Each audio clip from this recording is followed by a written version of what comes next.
Con la construcción del nuevo Museo de Vila Joiosa, financiado por la Generalitat Valenciana, se consolida la oferta cultural de la localidad y se ofrece un complemento al turismo de sol y playa,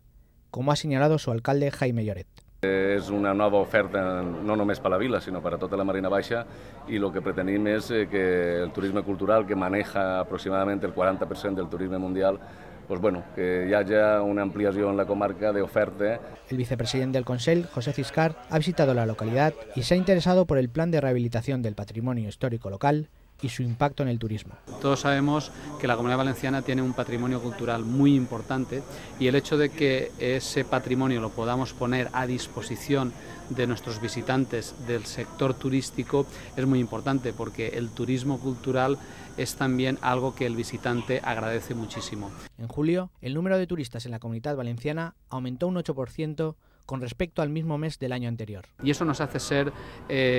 optimistas, nos hace concebir con esperanzas el futuro, porque a pesar de las